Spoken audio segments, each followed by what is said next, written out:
Hi, I'm Greg Patton, and welcome to my kitchen. Today we're going to be doing chicken and rice, a one-pot meal that takes about 30 minutes to cook, and we're going to begin by cutting up some vegetables. And the techniques that I want to show you today are things that you're going to be using all the time when you're cooking. So let's start with an onion, and this is a yellow onion, which is about half a pound. It looks like a medium onion, but I call this a large onion. Cut the ends off. Cut the onion in half vertically, which is just up and down, and then peel off the skin plus the first layer of onion. And then once you do that, you're ready to chop the onion. Now, chopping can be very coarse, or it can be a little bit fine. And so what I want to show you is this technique that I call dicing. So take your onion, and then take your knife and make parallel cuts, maybe about 1/4 inch thick, going from left to right down the onion, and then take your knife and then make a horizontal cut, going almost to the stem end, and then take your knife and then just cut through like I'm doing right now. And then you're going to get pieces of onion that are about 1/4 inch or so thick. You can call this either diced or chopped onion. Then you have this end here. And so to take care of the end, just use your knife to cut it roughly. And then this is what you probably know more conventionally as a chop. Okay, so you can see that it's less even than this, but in the end it's all going to cook up anyway. Now when we do a carrot, this is one peeled carrot, and I'm going to cut the end off. And then I'm going to divide the carrot into 3 sections. And then notice that the carrot likes to roll around on the board, so we want to make sure that it doesn't. So take a little sliver off one end of the carrot, and we're actually going to be using this. We'll chop this up a little bit later.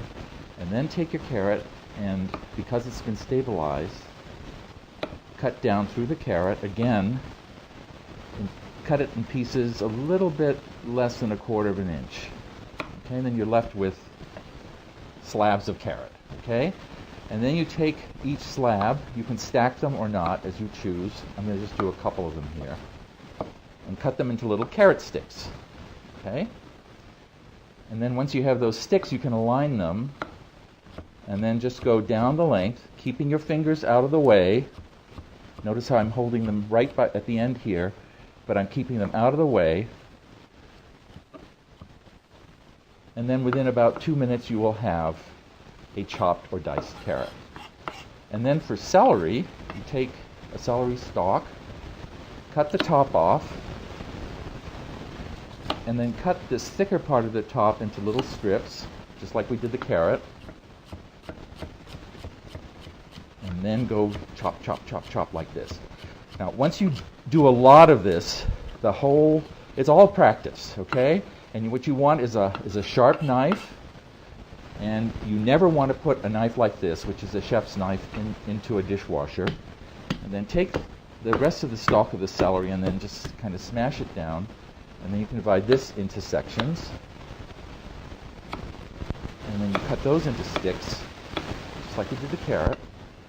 And then you go across just like this. So a knife like this, which you can get at a restaurant supply shop, will probably cost you about $25.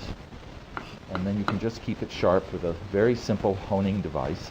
So here we have our celery, our carrot, and our onion. And over here on this plate, we have them all cut. And now we're ready to cook. So I have 2 to 3 tablespoons of olive oil in this 12-inch skillet. Get it nice and hot. And then I have 6 chicken thighs, boneless and skinless, that I've salted and peppered. And then I've just kept them rolled up like this.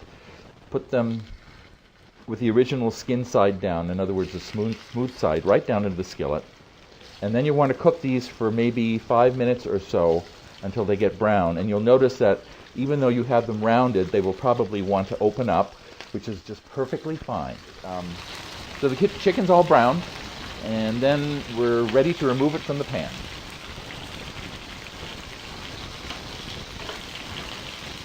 So once the chicken's out of the pan, I'm going to add all those vegetables that we prepared earlier. the carrot, the celery, and the onion. And I'll tell you something, when you cook for yourself, one of the great rewards is the tremendous aroma that you get from the food as it cooks in the skillet, you know, the hot fat and the vegetables all combining together.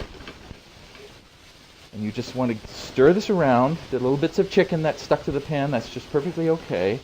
So just give this a quick stir and then cover it and then cook it for 5 minutes.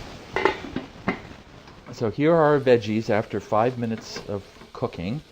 And then I'm going to add our rice. This is 3/4 of a cup of just plain white long grain rice. And you just want to stir it around to get it coated with the oil. So, you know, less than a minute, just to make sure that it gets really nicely coated with the oil. And then add a little bit of salt and pepper, about a half teaspoon of each, and then a half teaspoon of oregano. This is the dried oregano. Just stir it all around. And then add 1 can, this is a 14.5 ounce can, of diced tomatoes. Okay, it's salted, and it comes with liquid, and you just dump the whole can in, and it's a 14.5 ounce can. Stir that around, and then add 1 cup of water. So what we have here is a liquidy, very soupy mixture right now,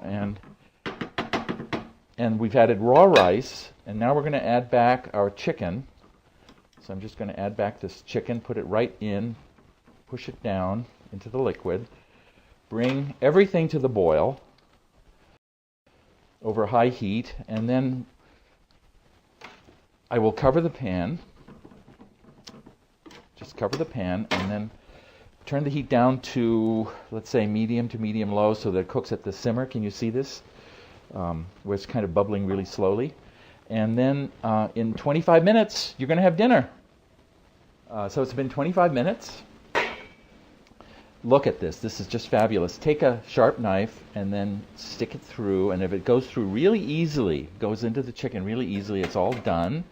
And then just for one final bit of decoration, just sprinkle it with parsley. And you are good to go.